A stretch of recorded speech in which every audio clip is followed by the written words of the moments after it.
हम सभी हमारे श्रद्धेय पूज्य सुधांशु जी महाराज जी के अवतरण दिवस के निमित्त थोड़ा शांति रखो भाई, एक बार थोड़ा बोल दो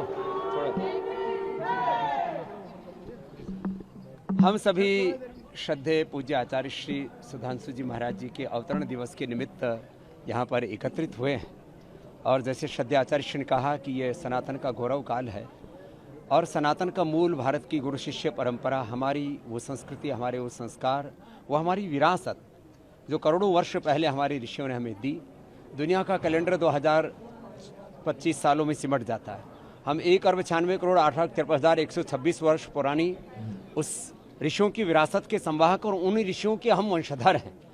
और उन ऋषियों के वंशधरों के नाते जो इस समय हमें करना है, उसको करने के लिए जैसे श्रद्धेय आचार्य श्री ने कहा, भारत की गुरु शिष्य परंपरा, गुरुकुल परंपरा, हमारे संस्कार, हमारी संस्कृति, हमारी विरासत और उसके साथ आधुनिक विज्ञान के समन्वय से भारत को नव प्रतिमान घड़ने पड़ेंगे। क्योंकि दुनिया जिस दौर से गुजर रही है, पहले एक दौर था पॉलिटिकल कॉलोनाइजेशन का, फिर इकोनॉमिक कॉलोनाइजेशन आया और अब पूरी दुनिया में डिजिटल कॉलोनाइजेशन का एक नया दौर शुरू हो रहा है।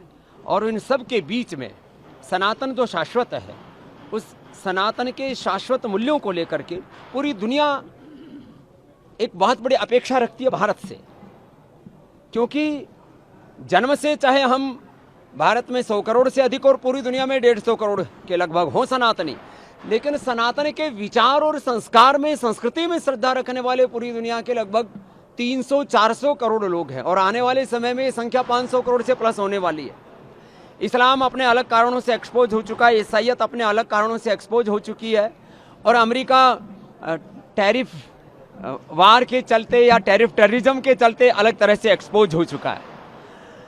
पाकिस्तान तो एक नापाक देश वैसे ही है, वो खुद में ही अपने आप टूटने जा रहा है। उधर पुख्तून उसको तोड़ने में लगे हैं, उधर जो है बलूचिस्तान के लोग जो है वो अपनी आज़ादी की मांग कर रहे हैं। पीओके में हालात और ख़राब हैं, तो खुद ही टूटा पड़ा है। वो भारत से लड़ने का सामर्थ्य ही कहाँ रखता है। भारत के साथ 4 दिन भी खड़ा नहीं हो सकता युद्ध के लिए।